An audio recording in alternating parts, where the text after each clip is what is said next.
How can we pay the most debt with the least amount of money, right? How can we actually like take advantage of the structure in that network graph to actually benefit everyone so that they no longer have to face the liquidity constraint alone? You should issue a credit card because that's probably the easiest way to meet the users where they are. Securities laws, all kinds of things like prevent you from like getting rich in all kinds of ways, right? I mean, so the deck is certainly stacked against people. Looking at more than 10 years in the industry, do you think crypto as a whole live up to its early promises and standards? Or do you think we've gone completely off of track? Every payment system you've ever used, it's only about assets. Where are the liabilities, right? Where are those debts? They're all off-chain, they're permanently off-chain. Just freaking put them on chain. What happens when you just start reasoning from first principles about the existence of the liabilities in a network of balance sheet?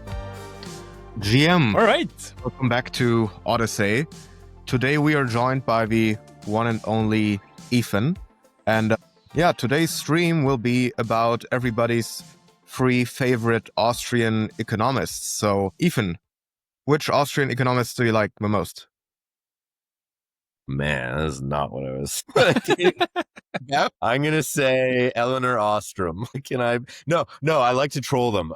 Sorry. Karl Polanyi. There's my favorite Austrian economist, who is Austrian. I think he's actually Hungarian, but, grew up in Vienna and is not what anyone would consider an Austrian economist, but I think he's sloppy, but he's got a lot of important insights and things to say. Or his brother. I mean, his brother, Michael Polanyi, you all probably, was really tight with Hayek. And probably Hayek got a lot of his ideas from Michael and a lot of like spontaneous order kind of stuff. He was a chemist, once upon a time. I'll say the Polanyi brothers, and that'll give everyone something to hate me about. Sick. All right, let's zoom out a little bit. Bucky, we had this conversation a couple days back when I told you I'm kind of more in the trenches these days, and you were like, what are the trenches? What are you talking about? So let me just ask you. So you've been in this space for a long time. You probably remember the Bitcoin talk.org forum times where, announcements have been made of this new network, new protocol with not just one algorithm, but 3 algorithms or whatever.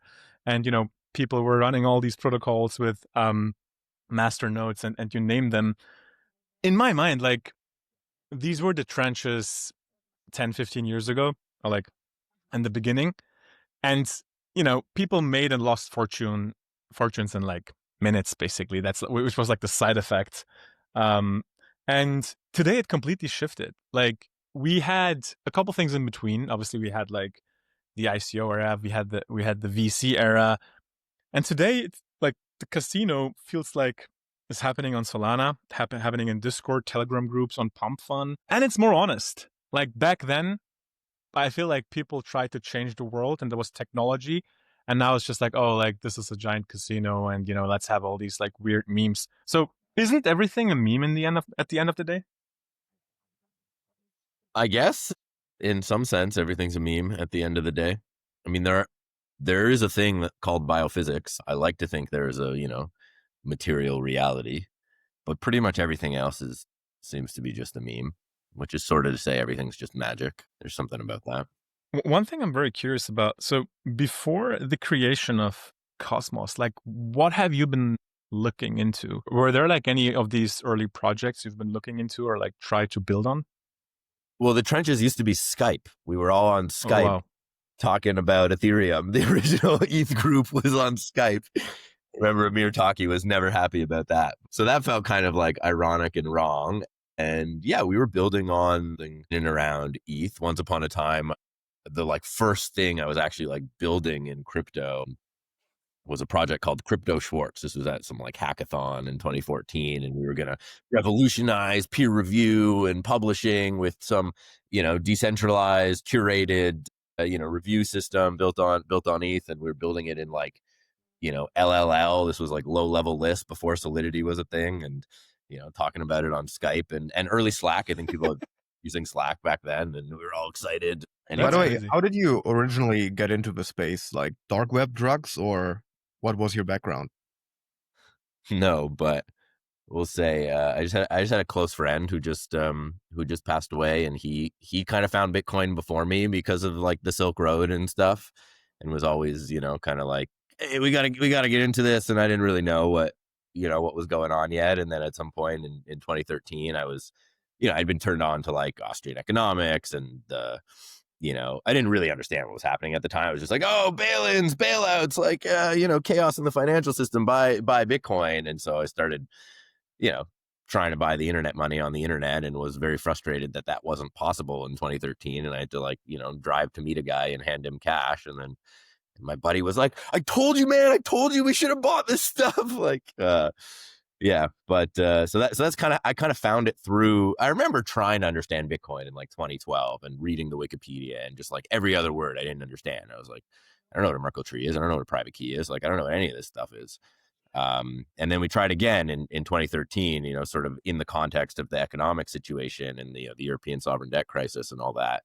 And at the time I had just deployed all my bar mitzvah money into silver, and it wasn't doing well. Because I thought, I was watching Max Kaiser, like the banks are, short silver and buy silver, blow up JP Morgan kind of stuff. And so I had like, a stack of like silver coins, not much, a little stack of silver coins. And then I just like moved all that into Bitcoin in 2013, and was sort of at that point kind of all in. I remember that summer I was like, all right, I'm going to like really get into the math, like how does this thing work? And I implemented like a Bitcoin transaction from scratch in Python. Like I implemented the elliptic curve cryptography and like all the little, it's not that hard to, you can do this in a couple of days. And I literally mean that. If you know how to program and like, you know how to do some basic math, you can implement like a Bitcoin transaction from scratch in a couple of days in Python, and then send money over the internet with like code you wrote. And so I had that experience in the summer of 2013, and it just like changed me. It just like completely radicalized me. I was like, holy crap. Like, I can't believe, I was into open source and stuff, but like, open source is great, but like that is just a whole nother level to actually be able to like build, payments, financial infrastructure. And so, it's all just been down into like a steep rabbit hole from there. But anyway. That's wild. So you didn't use any existing library. You just coded the transaction from scratch and then just broadcast it to the network? And it worked? Not the first time. After a couple of iterations, I got it to work, and I moved Bitcoin with code I wrote completely myself. And I think that code is still on my GitHub. Like if you go back in time, you can probably find it somewhere. And yeah, that's crazy. You mentioned Ostrom in the beginning. Have you been thinking back then about like tragedy of the commons and like how to fund all this like work and make it sustainable? Yeah, I mean, I was kind of brought to this stuff. So I was studying biophysics, and I had been turned on to maybe a couple years earlier, like permaculture and the problems in the food system. And, I went vegan, I don't want to like admit this to, the Bitcoin audience at this stage, but I was like vegan for a few years in my early 20s, right? It's like, what's that phrase? Like, if you're not vegan in your early 20s, you have no heart. If you're not keto in your 30s, you have no brain, right? I mean, they usually use it for the commies, but I think you can apply it to the vegans too. I know. That's the joke here. But so anyway, I like learned about the food system, got horrified, then got into like permaculture and, so I was at school in Guelph, and they had this incredible like organic farm on campus that I got pretty involved with. And that it just like really opened my eyes to what's possible. I think it was like it's probably, they literally paved paradise and put up a parking lot. But at the time it was like one of the most biodiverse places in, that like 2 acres of land was one of the most biodiverse places in Ontario. Like they had like won awards and stuff, but it just really opened my eyes to what was possible with like good design and cooperation and working with the biosphere and ecosystems. And so that got me thinking a lot about sustainable systems and the physics of sustainability and the information theory of sustainability. And, getting into I was also studying like non-equilibrium statistical mechanics, right? So trying to understand thermodynamics, but thermodynamics of non-equilibrium systems, not just like, a cup of coffee that cools down, but systems that run up, that are driven, like life and so on. And so was thinking about all of that and starting to think, okay, once I started getting into the economics a little bit, I didn't really start studying economics until about 5 years ago. But at the time, I thought I was a armchair Austrian economist or whatever. And it was like, okay, there's got to be a way to apply this stuff I'm learning and studying in the the thermodynamics of non-equilibrium systems to society, and what does it mean to have a more sustainable social organism, or an actually sustainable social organism, and the problems with infinite growth. And I had a lot of intuitions about the need for energy to flow in cycles, and to close loops of transactions and things like that, which would 10 years later or whatever become basically what the project now that I'm working on is called Cycles. And so there's sort of a long history of thinking about those kinds of problems and trying to apply them to economics. But back then I wasn't seriously engaged in the study the way I am now. Right now I take the economic history a lot more seriously than I did then. Then it was a bit more just a young radical or whatever. Want to be radical.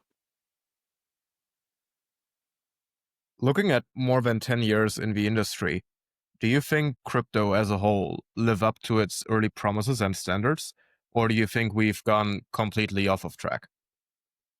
So I think what crypto came to do, and what it achieved, is to enshrine a fundamental human right to transact digitally. And that is the most important thing that it's done. That's the most important intervention it's made into, we could say, the discourse of human rights, of international institutions. I think that's the fundamental thing. I'm sitting here wearing my penumbra shirt. It wasn't on purpose, I swear. It's just represent. And I think the enshrining the human right to transact is critical, and is the base case, and is what's necessary. And Bitcoin and Ethereum achieve that. And then we have to take that further to privacy. And I think Zcash, Penumbra, Anoma, there's a lot of great privacy projects happening now. But I think insofar as crypto had ambition to transform the monetary and financial system, and fix outstanding issues in the structure, and it hasn't achieved any of that. And it doesn't have the theory to do it. It doesn't have the philosophical foundation to do it. The Austrian economists will not get you there. That is that philosophy suffers from a severe arrested development, and it just can't get you where we need to go. And so we are where it can get you, right? And so I think the casino is the outcome of that, because it can't get any further. And it was it was part of my frustration with that, is sort of what led me to take the study of economics a bit more seriously, and really get into, okay, what for a long time, in my early 20s, it was like, oh, the banks, fractional reserve, I just shout all the same slogans as everyone else without really understanding. And it didn't quite feel right, because it did feel like we were stuck in the industry, that we'd achieved this thing about fundamental human rights, but we weren't making progress on this bigger issue about the structure of the monetary system. And so that's what I'm hoping the next 10 years will be about, but it's going to be a lot harder to do that. Are you able to point to a key flaw in Austrian economics, or maybe the adjusted and watered down version of it that is being applied by many crypto people, which leads to this stagnation and us not being able to fulfill the original vision? Yeah, I think it's just a lack of seriousness about what money really is. It's sort of selling money short, as if money was just a store of value. And some of that's due to, maybe the way, I think Austrian economics itself, it had a stronger economic pulse initially, and it sort of became a bit more political, reactionary. If you the difference between Mises, theory of money and credit in 1913, and human action in the 50s, right? You're very much moving from something that's theory of money and credit is a great starting point, right? And he sees a lot of things in there that the school seems to lose, right? And especially Rothbard just seems to throw it all away. But he seems to have some admission in in theory of money, and maybe people say, oh, you got to read the later stuff. It's all about what's in human action, and I haven't done a real study of human action, so I'm not by any means an expert on Austrian economics. But you even see in Mises that he's he's talking about gold and about monetary standards and about inflation and deflation, and recognizing that there's problems on both sides, but he doesn't know how to do better, right? He's I don't trust the governments to manage this stuff. Gold is not the best answer. There are still problems with that. There are deflationary tendencies when you have your medium of exchange grounded in a strong store of value. He sees the problem, and then he just kind of gives up. He's I don't have a better solution. And I think at the time he was the finance minister Vienna or something, right? So he's like, I got a freaking, city state or a country to run here. So like, let's just go with this gold thing, right? And so, and then Hayek tried to do like a serious study of capital in the 30s, and it just got away from him. Like it got so complex, and he couldn't get anywhere with it. And then everything went the kind of Keynesian route, and Keynes got bastardized heavily in America and all this kind of stuff. But I think the crux of it is that, well, and this is the other thing, I just want to say about the Austrians is that some of their innovations and insights were so fundamental that they're not even considered like Austrian economics anymore. They're just like part of the groundwork of, what people think about as economics, like, subjective value theory and, marginal utility, marginalism, whatever you want to call it, and like opportunity, like all the stuff Bombard was doing. Like this is all just like part of the foundation. But I think where the way I kind of put it, and it'd be interesting to get into this in more detail at some point, but is that they understood the like time structure of capital, but not the time structure of money. And they got stuck on like, oh, money should just be this simple store of value thing, and missed that, so much of money historically is credit. And there's something kind of fundamental about the relationship between money and credit, and to just like try to dismiss the credit element of money as sort of bad and like, oh, money needs to be gold kind of thing. There's a lot more we can do. And they it feels like they were so close, and they just got stopped short, and it kind of politicized. And this is why I sort of said Ostrom, or Eleanor Ostrom, because I feel like she kind of picked up from, pretty heavy Austrian influences, and she didn't really work on money. She worked on, the structure of institutions and, local institutions and stuff like that. But I feel like there's a time and a credit structure to money, and money is about, in my mind, money is about making payments. It's about denominating and discharging debts. And I think the Austrians kind of missed that element. They did a lot right. I mean, they had a lot of the right critiques, but they just like couldn't follow through, and then it just got too political and reactionary. So yeah, I'm still trying to put that story together completely though. But I mean, obviously Hayek had a huge impact on me early on, and I think he was probably on the right track to a significant extent. But he ended, his last work was like the denationalization of money or whatever, right? And so he also kind of gave up on gold at the end. It was like, okay, let's let the monies compete. And I don't think that was quite a complete story either. It was also a little bit of like, oh, we don't know. And the answer, and it's surprising that they didn't get. I mean, the guy was a neuroscientist, right? I mean, Hayek was like, he made major contributions to like neurology and stuff. But the payment system is a network, and you have to look at the network structure, and there's structure in the network, and there are chains, and there are loops, and the flow of money in the network is the thing that matters. And it's a network of obligations, past and future obligations. And so you kind of have to ground monetary theory in that network structure. And they never quite got there. And that's what we're trying to do now. So what's your philosophy with regards to taking some of these theoretical concepts and putting them into the real world, operationalizing it? Do you think like there needs to be a leading implementation, or even a leading figure spearheading this? Yeah, like spearheading. Yeah, I don't know that I have a coherent philosophy. I mean, there's like startup life and product life and stuff, and I've been spending a lot of time trying to turn these ideas of cycles into product that's usable. It's hard because you need a product that's useful to a single individual or a single business with low time to value that can just like provides utility immediately, right? And when you're talking about like transformative infrastructure and stuff, like it's kind of hard to do that, right? Like Bitcoin kind of had to build a religion to get off the ground, right?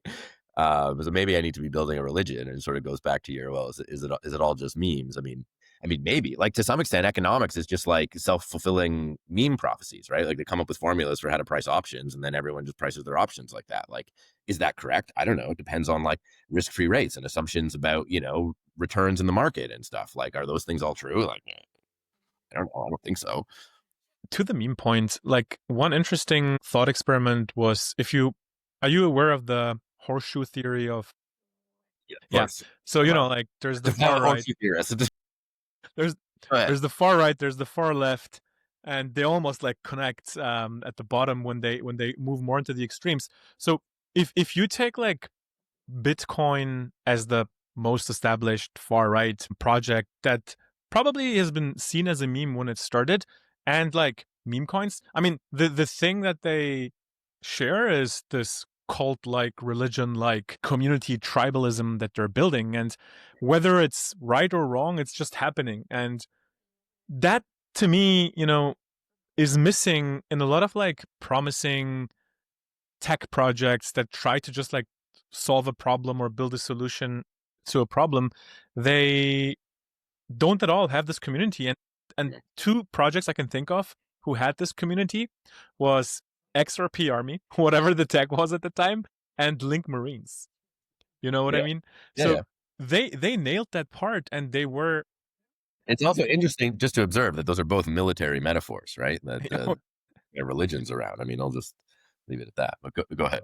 I didn't even think of that. That's true. So we're gonna speak more about cycles. That is extremely interesting. You mentioned you started coding your first Bitcoin transactions, building the elliptic curves and whatnot. I mean, in between, we basically skipped the giant capture chapter, which was called Cosmos. What went wrong? What went wrong? Well, the politics, I guess. I mean, Cosmos suffered an early, project defining event, with, let's just say, the challenges that faced my co-founder that I don't think we sort of got blown apart, and we never recovered from that. I mean, maybe now, politically the Cosmos organization has kind of recovered with, the Skip team getting acquired by the ICF, and sort of everything's finally like fully vertically integrated.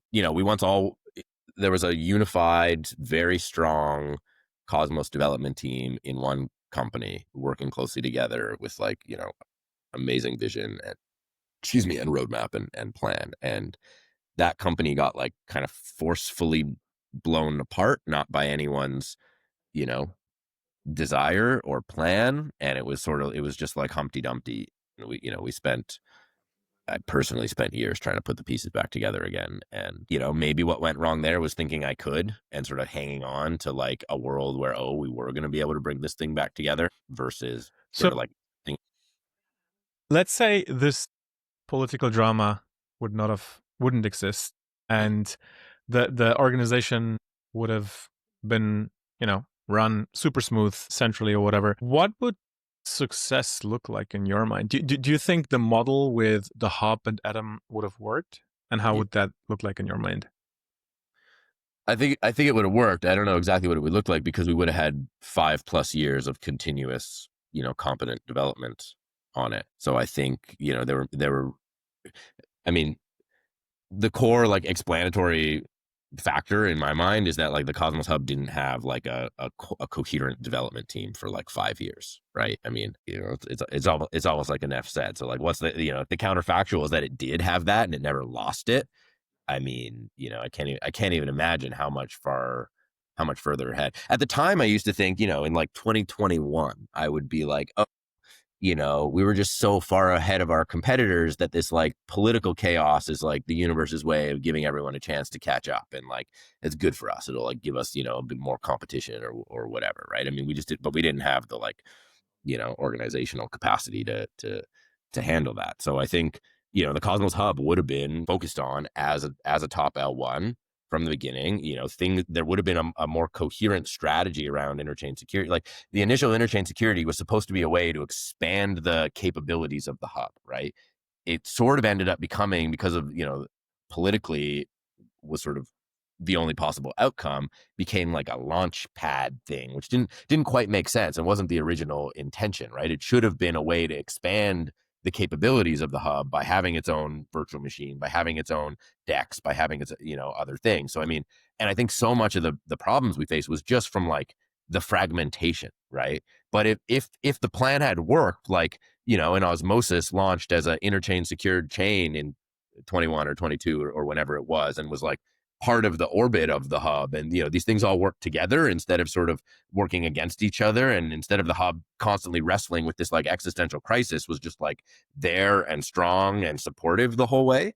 I think it would have been a completely different outcome. So it's possible that's not true. It's possible just like the inherent app chain thesis and sovereignty philosophy would have just led to all the like political kind of challenges anyway. Maybe, but I don't think so. I mean, or at least I think there was like a meaningful, counterfactual outcome, which is like all in bits, the original development entity like worked, right? Like if that thing worked and we had kind of like stuck together and like incubated the things that we were planning to incubate. I talked to some of the guys over the years and they were like, oh yeah, like if AIB worked, we would have done this under the AIB, under the chains everyone left to go start, instead of starting them as separate things. They would have been more coordinated and part of a, so the whole incentive structure broke down. I mean, when the event happened in 2020, just like suddenly the whole incentive model, the organizational structure, everything just like fell apart. And so, it's very much Humpty Dumpty. Yeah.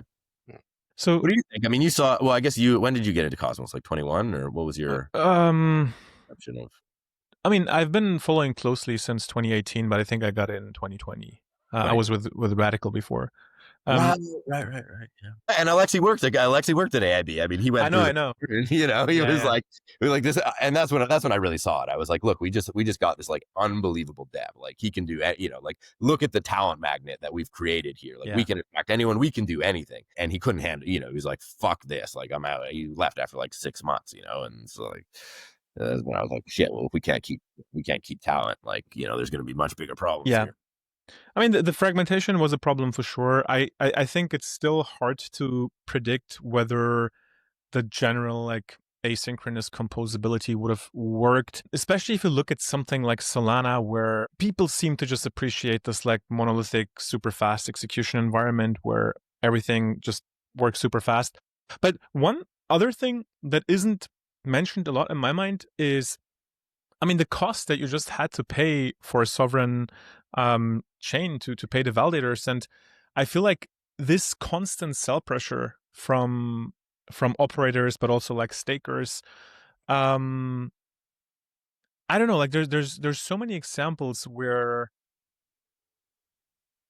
it just led to a lot of sell pressure. And I think the kind of importance of market cap and token price is generally underrated amongst tech founders. Like most tech founders don't care about the price, they care about the tech and the philosophy. And I totally understand that. But on the other hand, I feel like in this space, price and market cap has always been the leading factor, and then everything else followed. Community, funding, blah, blah, blah. So you can't diminish the importance of price and market cap. And I wonder if the design was very kind of like, not in favor of that. Yeah. Well, I mean, certainly. I mean, there's a lot of things to say. I mean, one is that like the proof of stake module that, ended up like, that was an MVP. That was like, let's get this done so that we can launch this freaking thing, because, we've been in development too long, and then we can get back to it. Right. And like, I've had concerns about proof of stake since the very beginning. I've, written and talked about it. You can find old talks. Like it was never supposed to be the end game by any means, right? It was always a very dangerous kind of dangerous but necessary, like intermediate step along the way from proof of work to whatever else is coming. And so part of the problem was nobody worked on that module for 5 years. I mean, maybe it was 4 years. I don't know. And so everyone just like adopted it without thinking about it, without. And so, yeah, there were big like economic challenges. Sovereignty does have a price. It does have a cost for sure. I mean, is what these days what I spend a lot of my time studying is, the history of the problem of sovereignty and what is the cost of sovereignty. And, and the cost is defined in terms of FX and these kinds of markets, but it wasn't necessarily, I mean, there were supposed to be different kinds of economics involved. And, and ideally you have, revenue from your product, or you have like customers that pay, and the app chain is infrastructure. And it's not just supposed to be like, hyperinflationary tokens funding everything. Like, obviously that's unsustainable. And that wasn't the like, desired out. But then the other piece was that the expectation was also that there would be a lot more, that it wouldn't be quite as fragmented, right? If so many of these tokens actually were just one token, and many of the, chains were part of like a more coherent economic zone, or whatever the hell you want to call it, like it could have worked very differently as well. So, yeah. I totally agree. I think that's part of the problem. that there should have been kind of like an economic zone sharing the same token. But the other thing is also everyone took the Bitcoin halving model as kind of like the blueprint. And I feel like completely misinterpreted the implementation of it. I think, not to like point a single example, but I still remember Evmos when they launched and like how crazy the inflation and emission schedule was in the beginning. And I feel like taking APR for the win, man. Yeah, in hindsight, like I think distributing a token for several different purposes, decentralization, but also kind of like bootstrapping your economy makes sense. But the implementation detail, no one really questioned, and I think it matters way more. And the way we've done it, I feel like was completely wrong because on the other side of the market, you didn't have enough demand for it, right? So we basically just had the supply side. But anyways, so I agree with that. Yeah. Maybe just to close up the Cosmos chapter. So, when Cosmos started, there's also been Polkadot substrate, like other different ecosystems. I feel like in today's world, especially if not that it matters too much, but if I speak to like new crypto entrants and new retail and people I meet at conferences that are basically in the space for like 1-2 years, they don't even know about Cosmos and Polkadot anymore. So do you think it's just an experiment from the 2017-18 era, which will fade? Or do you think there's a chance? Well, I mean, it depends on what you think Cosmos is. And for as long as I've been talking about Cosmos, I've been talking about Cosmos as an idea. It's a philosophy of blockchain design. And, you can ask, well, what does it mean for Atom? Or what does it mean for the particular Cosmos brand? Or what does it mean for a particular Cosmos technology? But a big part of my motivation, and I was always very transparent about this, was that we were here to change the landscape of the industry. And we did that. I mean, you can't question this. Just Circle's launching an L1, Stripe's launching, everyone's launching an app specific chain for their thing now, right? So like Cosmos was unequivocally right. Now you could also look at that and be like, well, these guys were so right and fumbled the bag so hard, like, that's hilarious. Don't do business with them or whatever. But there's we can study what went wrong, and like I said, there are many things that went wrong, and a lot of them were organizational. And in my mind, that's kind of everything else is downstream of that.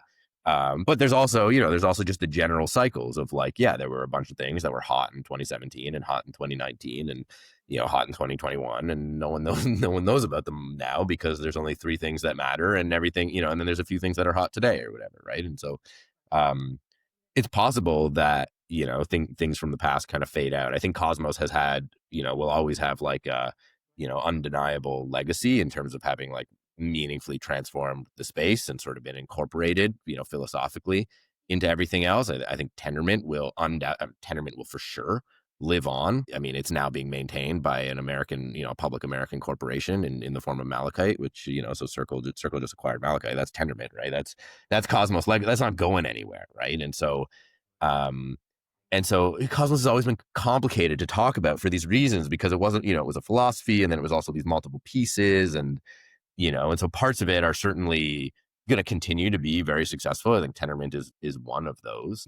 What is the future of the Cosmos SDK or IBC or the Cosmos Hub? I mean, those are a little bit less certain, I guess, right? And in terms of specific technologies now, which are subcomponents of Cosmos. And so I think there is still tremendous opportunity for them. I think, the Cosmos SDK is still, a leading environment for building application specific chains. I think we'll continue to see more competition there, but also, the ICL team is doubling down on improving the stack and on working with enterprises, and they're seeing adoption. And so there's potentially a whole new chapter opening up for adoption of Cosmos chains, not by, DeFi projects with, inflationary tokens and stuff, but like straight up enterprises that are like, yeah, we want to use the best stack, and Cosmos has proven that they have the best stack, and we have like very concrete applications to run, and we're going to curate our validator set, however, and whatever you may think that means for, I don't know, decentralization or the future of economics or whatever, we could put all that aside. But I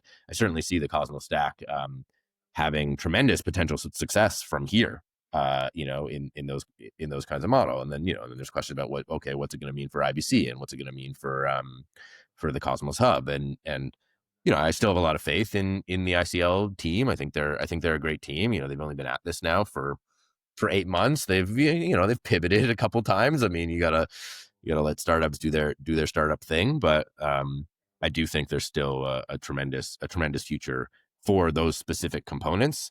But if you ask, okay, well, was Cosmos successful? I mean, it depends what how you define Cosmos, and I think at a fundamental level, philosophically, it has been. It's transformed the industry. It's had a huge impact. So many people have learned, through it in a way that many other projects, not to name any of them, won't leave that kind of legacy, right? They're more tied to a specific technology stack or specific, singular blockchain in a way that Cosmos never was. And so,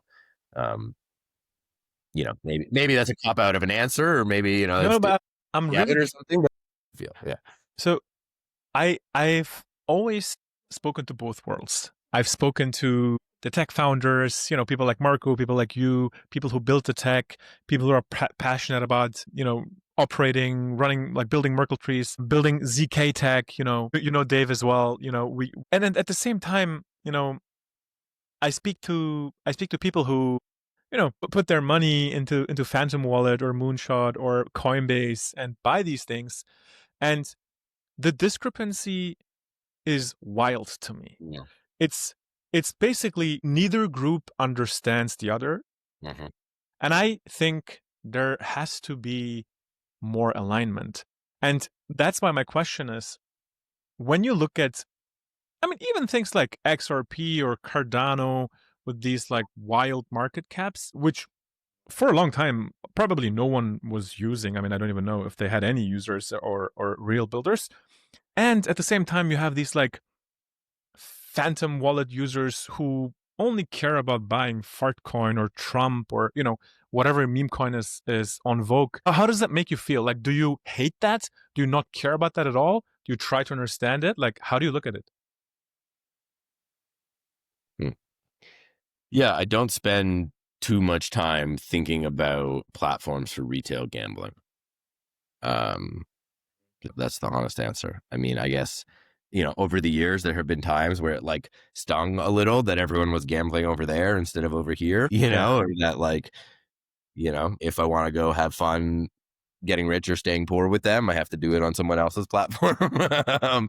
But yeah, that hasn't really been, I don't know. Is that really what's, maybe right now, that's what success is. Like everyone's like, oh, the freaking, Easy coin launches on Solana. Therefore, Solana is the best and the most successful. And like, that's certainly a sign of where the product market fit is and where the adoption is and where the market is. And I think, I'll certainly say I've learned a lot over the years about product and market, and it's like obvious and trite to say, but just like how much more it matters than the technology, right? For so long I was like, oh, if we're just like philosophically right and we build the right tech and the best tech, everything else will sort of work itself out, right?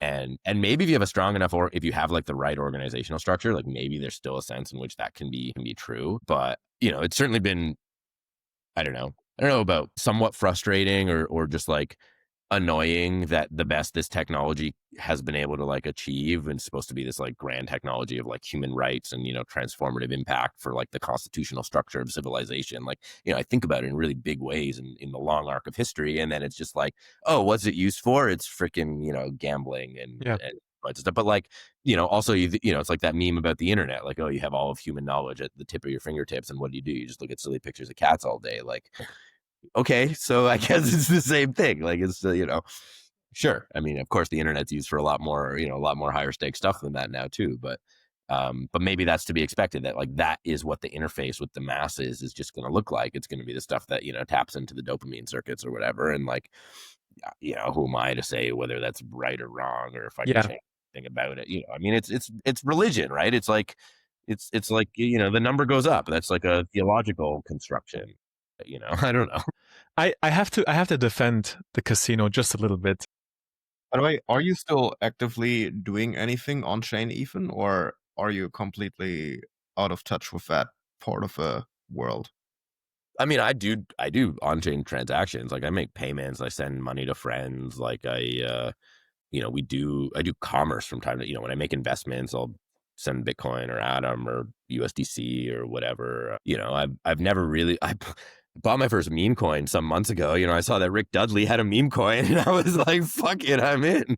I think I lost money on that. I haven't checked it. I try new apps. You know, a new app comes out, I try it out, I play around. I'm excited about the privacy stuff. You know, I play with Penumbra from time to time. I'll try new like Celestia apps and stuff that I'm excited. I get excited when I'm like, "Oh, new UX to." Dude, I was blown away to discover like a month ago, a couple months ago, that Kepler is the best ETH wallet. Like I was like, I was like struggling. I was trying to use Hibachi, this like DEX that launched on, it's a Celestia, what is this, clubs on clubs kind of thing, right? And I was like, all right, let me try this thing. And I'm like, I couldn't get like any of my ETH wallets to work. And I was like, oh, Kepler's an ETH wallet now. Like, let me try Kepler, and it just fucking worked. I was like, Kepler's the best ETH wallet, and you're asking me like, has Cosmos failed? Like, I don't know. Kepler was born in Cosmos, part of Cosmos, is the best ETH wallet now. So like, yeah, I still do stuff, but I was never really an active gambler. I never, I never had like an open position I was like anxious. I was never like, oh shit, I'm gonna get like liquidated on money that matters. I've dabbled and been like, all right, let me see what a liquidation feels like. Oh, there goes my $100. So I think, it's easy to create these buckets and I personally, I despise gambling. I hate casinos. I hate gambling. But the thing I hate are slot machine type of gambling, because those are clearly EV negative. They're programmed for you to lose. If someone is like an advantageous player or a card counter at blackjack and they have like a system, that's different, right? That's like you try to build up an edge and then you go there and you try to win against the house. So I don't see it all as one. But on the note of gambling, a lot of people are saying it's actually kind of like a reaction. I mean, we spoke about this. It's kind of a neoliberal reaction to this like wage slavery, and you work like for 30, 40, 50 years, can't even afford the house, where the boomer generation and older, they were able to easily work a normal job, afford a house. So we basically, the world today, we reached a point where it's impossible to get wealthy without taking a shot, without gambling, without crypto, without anything extraordinary. Like, and in that sense, I feel like there's maybe 2% justification for people, trying this thing. The extraction is super annoying. All the scams have always like. I'm not passing a value judgment on gambling. I'm not saying like, oh, I look down on these people. Like, who could I possibly think I am to like do that, right? All I'm saying is like, okay, I was hoping we were going to be able to do more than just this, and I still think we are, and we can. I think this is probably a necessary stage along the way. People often make comparisons to like the railroads and the speculative frenzy around railroad company bonds and stuff like that. And I also think there's a point here that you're making about like wealth creation and accessibility, right? And part of securing the human right to transact digitally is securing the human right to like throw money at things, and that no one can stop you from throwing money at. And like I'm literally saying that's like the most important human right, or not the most important human right, the most important like use case of what we're doing here is like to secure that human right. And like, who am I to say what you do with that right? I mean, you can throw money at whatever the hell you want. And the fact that you can, and we've like enshrined your right to do it, and now you can do whatever you want with your money, that hasn't been the case. I mean, the securities laws, all kinds of things like prevent you from like getting rich in all kinds of ways, right? I mean, so the deck is certainly stacked against people. And so the way that this has like opened up new opportunities and more accessibility for wealth creation is amazing. But I'm also not going to sit here and pretend that like, meme coins are some like, truly meaningful, sustainable, like rising tide that's going to lift all boats, like wealth creator. Like, yeah, some people are going to get lucky and a lot of people are going to lose their shirts. And the whole thing is going to be intermediated by more sophisticated actors, just like all the rest of finance is, right? And so like, sure, it's great that some people are going to get to, try their hand and get rich. Absolutely. That's that. A lot of people aren't. They're going to lose money. And at the end of the day, like, it's not going to address the more fundamental problem that you're also hinting at about like, the structure of like the wage economy and labor and the labor capital relations. Like, none of this is addressing any of that in a more like fundamental way, right? And that's where I think that's where I was hoping this industry was going to go, that we were going to somehow more meaningfully do something about that. And maybe you just can't. Like, maybe there isn't a better, right? Maybe it's just like a dream of 20-year-olds that like the whole thing could be like better and more fair. And maybe just like the post-war world economy was like a fluke, that like everyone could afford a house on, a one person in, like maybe it was just a fluke in history, and this is just like the state we're in now is like a more accurate representation of like how you can expect humans to be on the planet. I mean, I still don't feel right about that. That doesn't sit right with me. It does feel like we can do better, but how? I mean, this is what I'm trying to not myself like thinking about, but this is what I spend my time working on. I mean, I don't know. No, this is super cool, and I'm super curious how you think we can address the fundamental issues, or how Cycle addresses some of these. Maybe just one last comment from my side. So, sure. I always try to play the current game. I feel like I cannot change it, but I try to understand the rules and play the current game. When I joined crypto, I was proof of work mining with GPUs and FPGAs, and I was just like, whattomine.com, ETH#, Equihash, Zcash, Zach, Ethereum Classic. Every day things would change. Then I was running validators, masternodes validators. Even in Cosmos, we ran validators still today. And I was also trying to like invest into projects, be VC, being angel. And now I'm in the pump that funds Solana trenches, trying to understand like how that casino works, why meme coins pump, how these cults, religions form, really try to understand that. And I have zero value judgment. I just want to acknowledge the state of the trenches at every given point in time. And I feel like, to me, it's wild that some people working in crypto don't even know like what has the most volume or attention. Having the most attention or volume doesn't mean that you're superior. Of course not. But it means that, that's what most people will know and talk about. So anyways, coming back to the real problems, how's Cycle addressing those?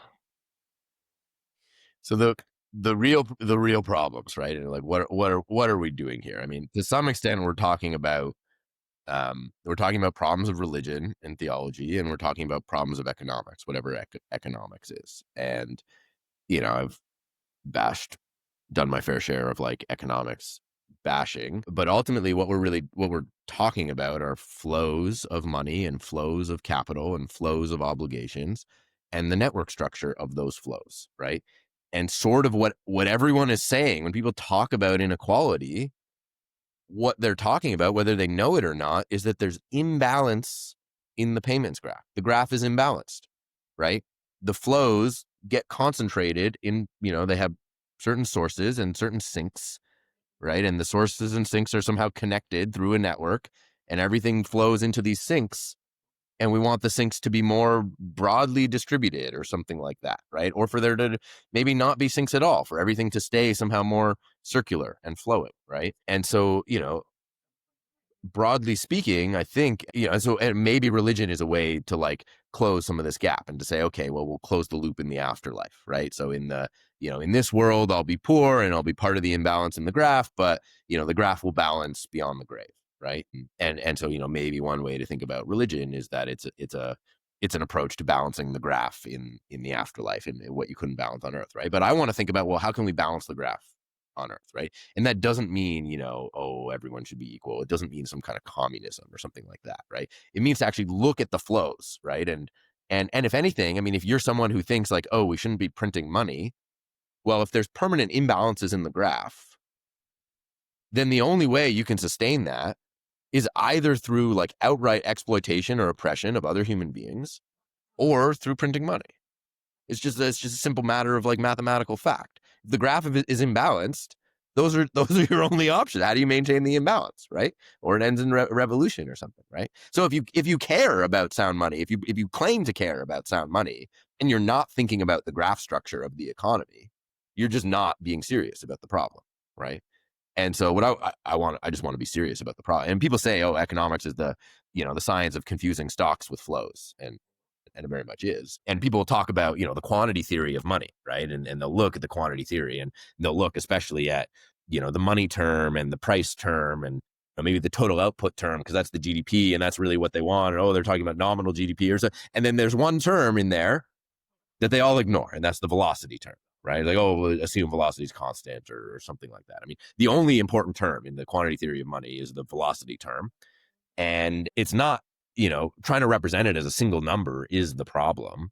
The velocity term hides all the complex graph structure of the economy. And that's what we want to unpack look at, right? And so if we care about these problems, we have to be talking about the graph structure of the economy, the network structure. We have to be talking about the flows, right? And then we have to think about, well, what does it mean, not just to talk about them, to think about them, to have a theory about them, but what does it mean institutionally? What does it mean for how we should build monetary systems, financial systems, institutions that are network aware, right? And what can we do with that, right? And the main problem that any economic agent faces, from individuals to small businesses, all the way up to large banking institutions or governments, is the liquidity problem. Is that when your bills are due, can you pay? That's we all face the problem. Every single one of us are humbled before the liquidity constraint, right? Is when your bills are due, can you pay? And if you can't pay your bills when they're due, and you go bankrupt, or there's chaos in the financial system because you're Lehman Brothers, or there's a bailout or something like that, right? And it seems that like these liquidity issues they're like, they only seem to be getting worse, and no one's really like actually trying to address the problem at the root. And it's a graph problem. It's a network problem, because you owe someone who owes someone who owes someone who owes someone who owes, right? It's all connected. And if the only answer is, oh, we'll just print more money or expand the central bank's balance sheet or use us, I don't know how Bitcoin is the answer to that problem. I mean, like, it's an answer for the people that have Bitcoin. Like, yeah, if you have more Bitcoin, then you'll be able to pay your bills, because the Bitcoin will be worth more, right? But like, what about everyone else? Like Max, so looking back at our video we did a couple of years ago, and I like said something like that. I was like, yeah, that's the problem. Like, sure, if you have the Bitcoin, then you'll be more likely to pay your bills, but there's only so much of the stuff. What about everyone else? And what does that mean? Like, and so what you want to be able to do is think about that network structure, think about that problem of paying your debts, and ask the question, like, okay, well, how do people pay their debts? And obviously the answer to that is money, right? But then, like, where do they get the money? How much money is there? How do we know there's enough of this stuff? How is it made? How does it get into the economy? All these questions get opened up about like the problems of money, and especially this problem of like, okay, well, if there's all this debt, how do we actually know there's enough money to pay the debt back? And I think everyone kind of has this intuition that like, well, there isn't, right? There's just like all the states are somehow, inherently bankrupt, whether they like it or not, and the whole thing's going to come crashing down. No one really has a theory about it, because they've all been saying for 20 years that it's all going to blow up and the dollar will end, and it seems like the dollar just keeps getting stronger in some sense. And so none of the like current traditions have answers or even think about the problem in this way, right? I mean, and then like economics certainly doesn't. Most of economics just pretends the world is like a spot market, right? It's just like some giant, like if you look at the mainstream economy, and credit to the Austrians for like dismissing mainstream economists and their mathematical equilibrium models of everything, right? But like the economists are like, okay, well, the whole world is a multi-asset spot market, and we can represent it as this like Walrasian equilibrium, and we can just like do our differential equations, and then like answer big questions about the labor market or interest rates, or how much money to print. I mean, it's all just nonsense, right? To like a divination cult. But I don't think crypto is doing any better in that regard. Like, crypto also treats the world like it's a giant spot market, and it's just and while the economists are like, yeah, it's a giant spot market, and so we don't really have any room for money. Money is just this like thing that doesn't matter. It's just maybe it's just like a numeraire. We just use it to like price everything else and like forget about it, right? And then the crypto people are like, oh yeah, it's a giant spot market, and money is just one of the goods in the spot market. And, it's a good that should hold value. And so like, we'll create one of these goods, and, it'll have digital scarcity. And then like the people that have it will be better positioned in that global spot market. Right. And so it's like, it's like honestly not much better than what the mainstream economists are doing or saying. And of course, we've talked about the human rights element. And so that's super important for the, in terms of like the interventions crypto is making, but it's not actually addressing these core problems at like the heart of the monetary and economic system, which are problems of graph theory, network theory, is this network view, right? And so when you realize that the world is not a multi-asset spot market, right? It's not just like people in the market trading in real time and this synchronous, like I give you this for this like barter, this barter myth or whatever. Not to say like barter doesn't exist, but that's not how the economy is organized. You realize that like, what is it if it's not a giant spot market? It's a web of credit relationships, right? It's a deferred payment. It promises to pay. There's obligations everywhere. There's debt relationships everywhere.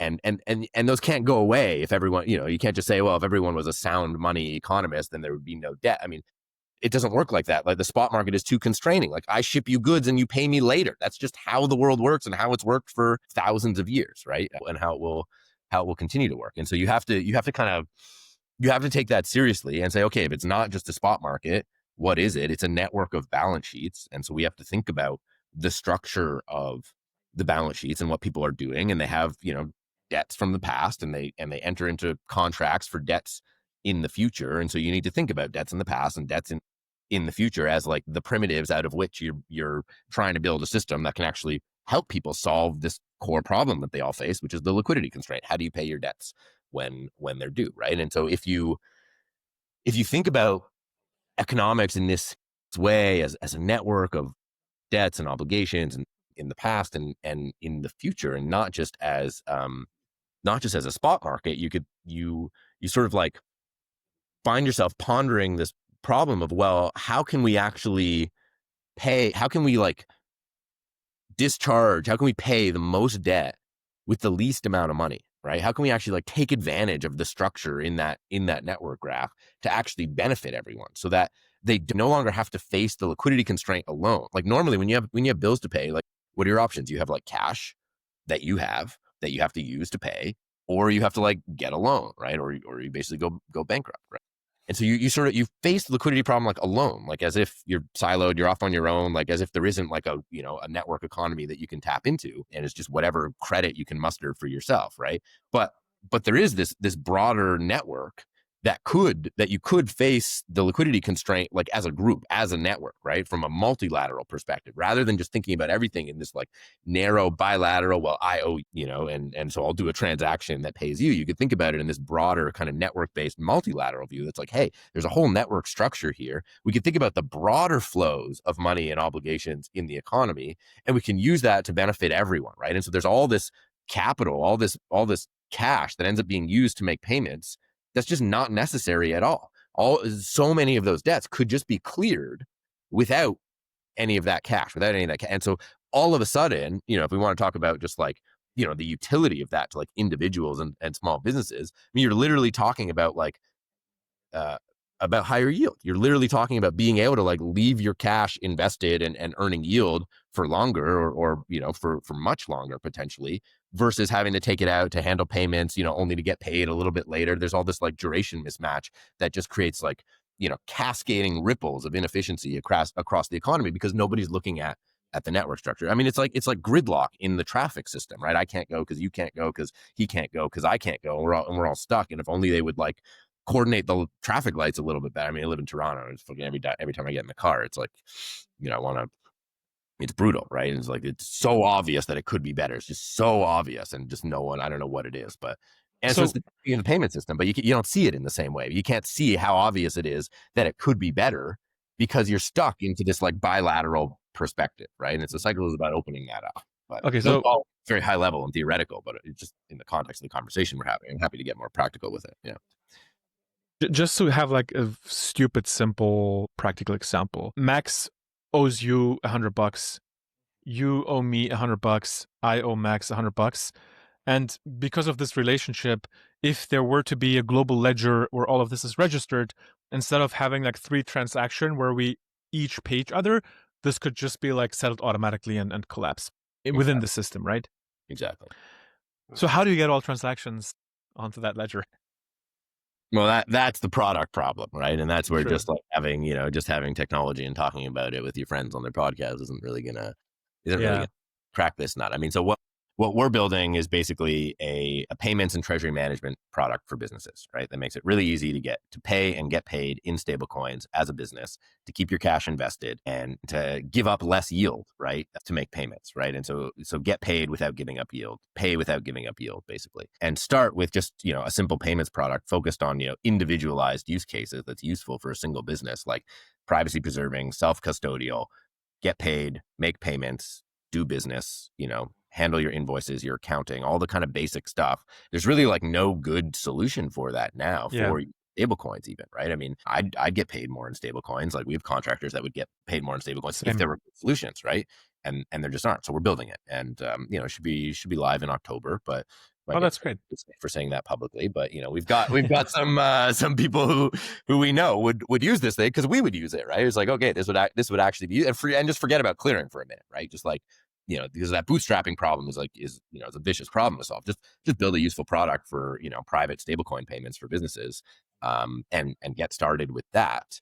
And then as that network grows, as people start using it, they will find that they'll start benefiting from the capital efficiencies made possible by clearing without really necessarily having had to opt into that, right? That might not be the reason you adopt the product. You adopt the product just because it's a better payment solution for managing your business, but it has this built-in clearing function that provides capital efficiency to you that compounds as the network grows. And it doesn't take much. I mean, even if it's not a closed loop of obligations, like even if I owe owner and owner owes Max, Cycles can still do something with that.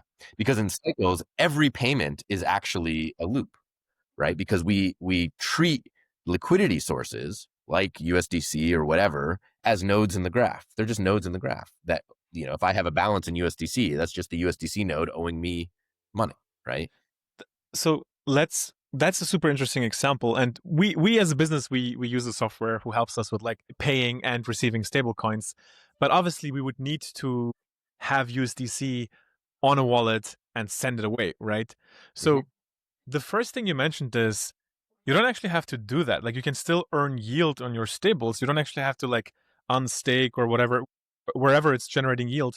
Exactly. You can like, as long as like the obligation I'm entering is lower than my balance, I never have to touch that money, right? Like the system will just acknowledge that I can make that transaction in a That's the idea. And hopefully it'll clear without that money having to move. It could be the case that because of some local imbalance, like if you don't have enough owed to you and your debt is due to Max, Max is going to demand payment, right?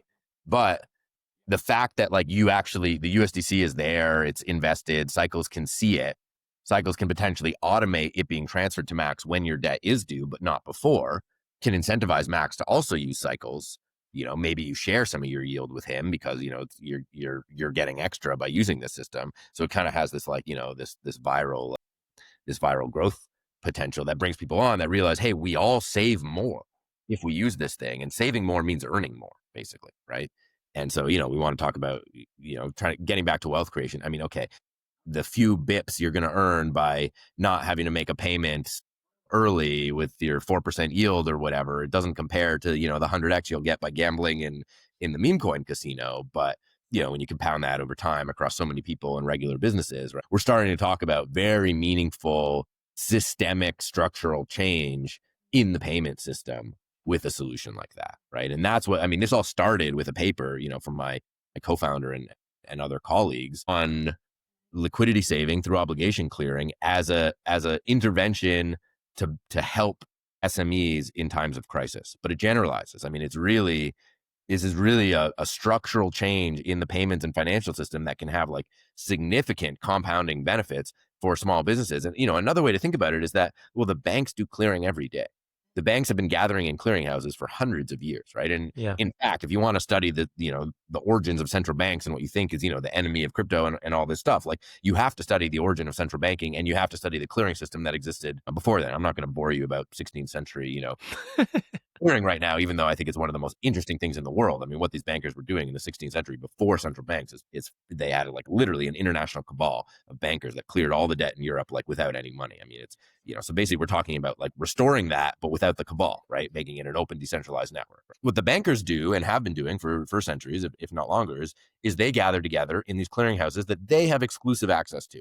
And they would not be able to do what they do. Fundamentally, they would not be able to like run global finance without the clearinghouse. Like it is the secret source of their power because it allows them to net huge, huge amounts of debt, trillions of dollars in debt with like almost no money at all, with like 1% of the cash is used to clear trillions of dollars in debt. And the rest of us have zero access to that. I mean, we have, the only experience you have with clearing is like use Splitwise to split a bill with your friends, or it's like, that's like, and it ends there, right? Literally, right?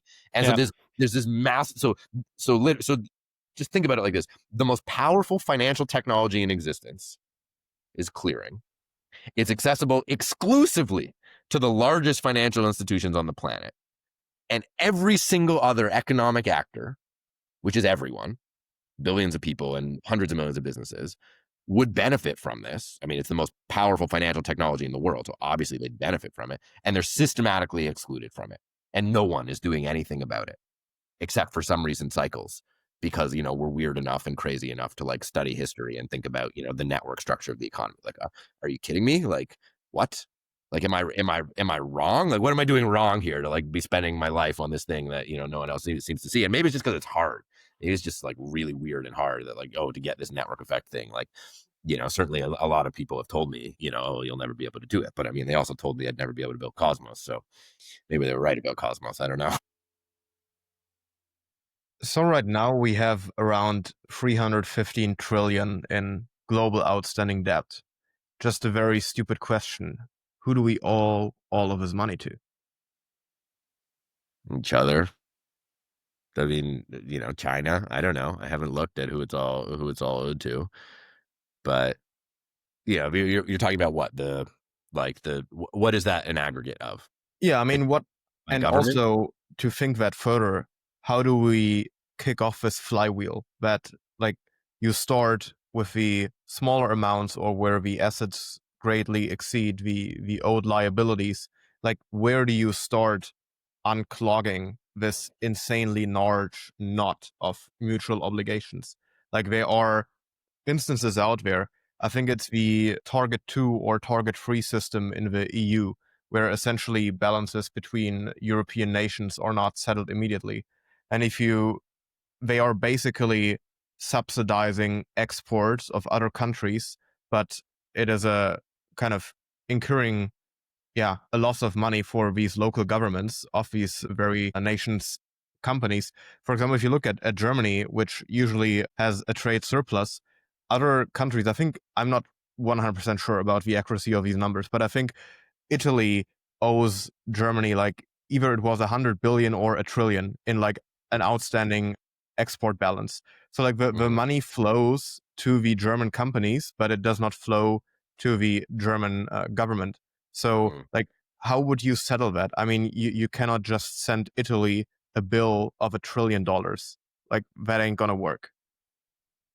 Like, a lot of societal agreements are based upon some debts not clearing. So how would you unclog the system?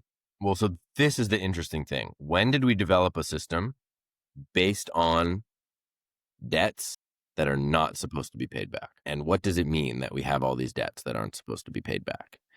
And this is the problem that's the question I'm trying to understand, you know, and it seems it started in the late 16th century with the collapse of a prior clearing system that was not based on that. There used to be a clearing system based on debts that were paid. In fact, debts that were cleared against other debts, small amounts of money used to clear huge amounts of debts. And that system was replaced by a system based on the permanent deficits of states that were effectively not expected to be paid back. And that's the mode we've been in for 400 years. And so what now? This is the like problem of the 21st century. I mean, I don't know. It's not like I have the answers. What I do know is it's a graph problem. And if we're not talking about the structure of the graph, we're not actually treating the problem. What's interesting is that, you know, Trump is thinking about the problem. Trump is very concerned about this problem, you know, possibly for all the wrong reasons and possibly in ways in which he doesn't even understand himself. And that will, like, you know, if anything's going to destroy the US dollar, it's not the Fed printing money, but it could be Trump trying to, you know, balance trade on a bilateral basis. That could destroy the dollar. Because how do people get their dollars? I mean, if that's the number one export of the United States is the US dollar. And if you balance the trade deficit, you might not be able to do that anymore. Right. And so this might be the end of, you know, at least the last, 80 years of like American dominated finance, but there's still this, you know, the like debt finance states, especially in peacetime, is older than that. It goes back to, you know, basically the early 17th century, and the sort of origins are a little bit before that. But, you know, it's so much is sort of taken for granted about that structure that I'm not sure what it's going to look like to unravel it. surely, I mean, every major, so many of the major monetary changes over history have occurred in the context of like major wars and warfare. And so, there's going to be like some violent unraveling. When we think about the like, trade between state, I mean, it's interesting, if you look at what happened at Bretton Woods, right? There was another proposal on the table besides the American proposal that won. And that was a proposal from Keynes, which was largely ripped from E.F. Schumacher, who's, probably the better economist. Maybe. I mean, Keynes was brilliant, but regardless of your economics, Keynes was like a brilliant man and would have outgambled all of you. Like the guy, like, I don't know if people know this. He like crushed it in the stock market. He like made so much money gambling in the markets, like he was a day-to-day like degenerate trader and destroyed. So he would love crypto. He would be making a killing. But he had this proposal based off E.F. Schumacher's work for a multilateral clearing union where the international system of states would be one that incentivized equilibrating the trade graph, right? So that there would be no excess deficits or surpluses for a long time. You would be penalized, but not on a bilateral basis. That would never work. That would be obscene. On a multilateral basis with the hundreds of nation states around the world. And they called it at the time Bancor, right? That was the idea, this like Bancor system. And of course that, America at the time was like, well, we have all the gold, so you can go fuck yourself. Like, it'll be an American dollar system. And that's that. And, whether it's a privilege or a curse for them is, we could debate that forever. But now we have all these problems. So Keynes knew, and even if you have a balanced payments graph, you can still have growth, right? I mean, if you're concerned, get into problems with economic growth or whatever, but you can still have growth. Just the whole graph kind of has to grow together, right? So you wouldn't be able to like systematically oppress and exploit, peripheral countries in a system like this because everyone is kind of forced into balance. And of course, it does require this like politics of getting like surplus nations to actually voluntarily be penalized for having a surplus, which is a little bit weird. It's weird for like, like economist brain, like sound economist brain to be like, why should I be penalized for like consuming less than I produce? Like, obviously that's, but we can't all consume less than we produce or who's consuming what you produce then, right? Like, so there needs to be balance in the graph. And if you're not thinking about the graph, then you're not closing the loop on the math here, and you can't act. So ultimately we need to get back to some form of balance, and it's probably going to be, the path towards that surely is going to be violent because there's, you have to unravel a lot of like historical violence. And so surely there's like future violence as well. But I don't know, I don't have a seat at the table. It's not like they're going to call me to, Bretton Woods 2028 or whatever and be like, Bucky, and maybe if I, if I do good enough work, I can put Keynes's plan back on the table and be like, you had the plan 80 years ago, just do it right this time. But what I can do is build an open decentralized protocol and go bottom up where, Keynes tried to go top down and he failed.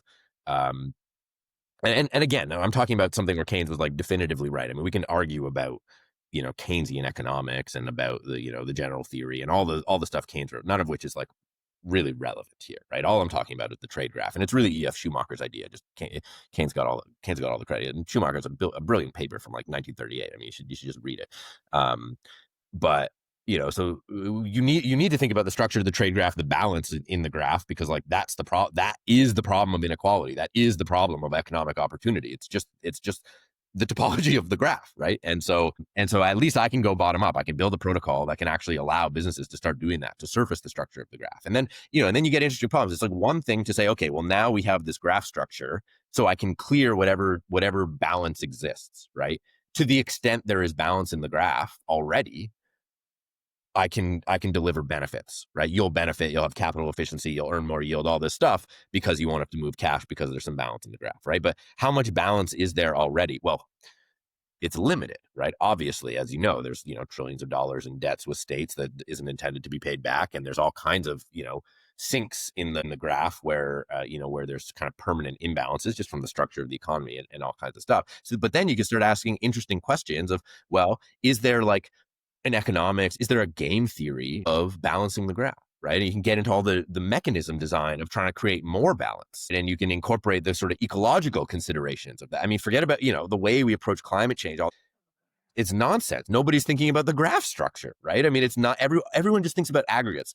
This is how much CO2 is in the air. This is how much, shit there is, or this is how much money is in the economy. I mean, none of that matters. Like, it's like how much mass there is in a forest. Like, it doesn't matter. What matters is the energy flowing through it, is the, being able to actually close loops and flows and stuff, right? And so this kind of thinking allows us to change so much about how we approach like really tricky, thorny problems. And it doesn't, it's not like I start Cycles comes online and all of a sudden we have answers to how the, states are going to pay back trillions of dollars in debt. I mean, certainly not, but it's part of, it's the beginning of a new approach to thinking about problems in economics and ecology and even politics, around this sort of graph-based view and the problem of balancing the graph and actually instilling that, the memetics of that are important, because conceptually people need to understand that and be able to work towards that, so that future constitutions, and I think we are in a meaningful period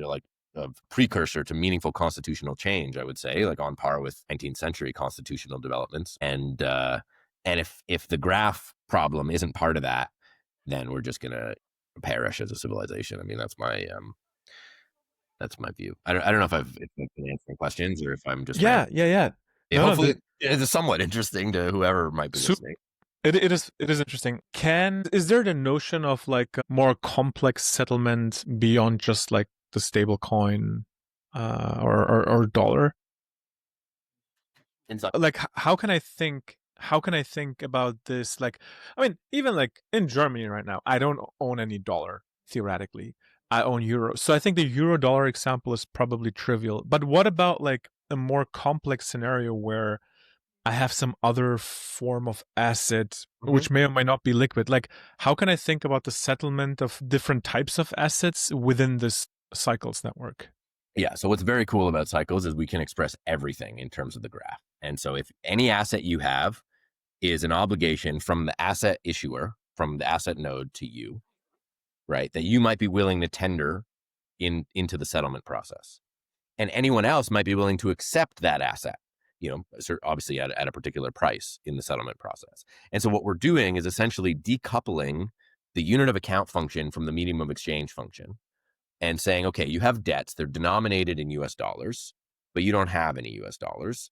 You have assets and you're willing to value those assets in US dollar terms, right? And maybe your direct counterparty doesn't care about any of those assets. They want US dollars, right? And so normally you're kind of screwed. And that's this like limited bilateral transactional view. You have to give them what they want in the transaction, right? But if you're in the Cycles model, maybe, maybe I owe you and you owe Max, and I'm happy to pay in Fartcoin at this price, and Max is happy to accept Fartcoin at, some overlapping price. Always. And you don't want anything to do with Fartcoin. Yeah, always, right? If the price is right. And you don't want anything to do with Fartcoin. Well, with Cycles, my Fartcoin flows to Max, your debts get discharged. Me and Max have no idea who each other are. We're not put in touch. We have no relationship to each other. There was no new contractual relation that got created between us. We don't become counterparties.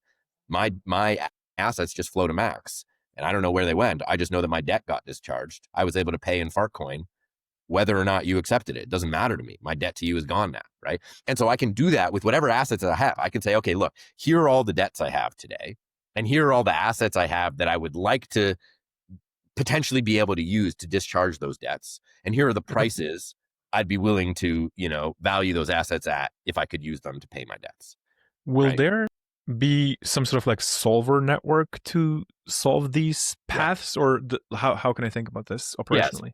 Yeah, so it's a solver, it's an off-chain solver, right? And the basic idea is that it runs in a TEE and it produces a zero knowledge proof that the solution it found is a valid solution. No money was created, no money was destroyed. Everyone got, anyone who transferred assets paid a debt, and anyone who received assets got a debt paid, like all that kind of validity stuff. And there is a bit of there's some user choice, so users can kind of opt in to different solvers to kind of give permission to, because there are different kinds of solutions and that people might want.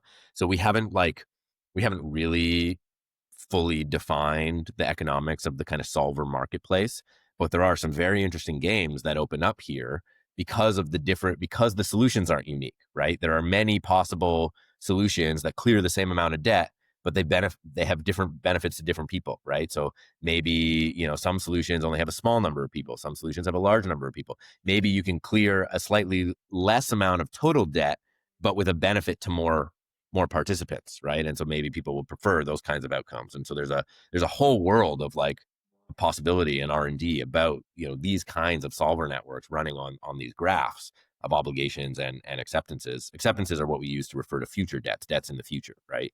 And so like maybe I owe you and you owe Max, and normally like I'd have to cough up the cash, to pay, but maybe actually, Max wants, you're trying to get paid because you need to pay Max, but Max and Max doesn't trust you because you're kind of a shady guy who's always mining the next big thing and he thinks you're going to lose all your money or whatever. And so Max is like, shit, I got to get paid right away, but I'm happy to be owed by Ethan because, he doesn't gamble. And, he came on the podcast and told everyone he doesn't gamble. So I believe him. And so Max can extend an acceptance to me, right? And that means basically that there's a closed loop now, except now in the future, I'm going to owe Max, right? And so suddenly you enable these like forms of peer-to-peer lending where businesses and, people can express their willingness to be owed by each other or by others and use that to clear more debt than would have been possible otherwise, right? I mean, normally Max wouldn't know that there's an opportunity to it's like he's making me a loan, but without having to use any cash, right? I mean, I could literally borrow from him to pay owner, and then owner would pay Max, right? And then I owe Max, and everyone has the same amount of money they started with. But in cycles, you can just do that without moving any cash, right? So it just becomes like a, way more efficient, and it just opens all these new opportunities for lending and credit extension and new games that you can play. Yeah. It's so interesting. I never really thought about this in the context of like a game theory problem, but we just like take some of these concepts in the real world for granted. For example, when you apply for a mortgage, there's this concept of like a guarantor who if you fail to pay back the mortgage, there's someone else, and you're kind of trying to solve everything, but like with this graph traversal in a way. Sort of. I mean, we didn't really set out to solve everything. We just started from first principles. We're like, okay, let's think about payments and finance from first principles. Everyone faces the liquidity problem. It's not a spot market. It's a network of balance sheets. What happens when you take that seriously? What happens when you actually just incorporate the other side of the balance sheet? I mean, every payment system you've ever used, it's only about assets. Where are the liabilities, right?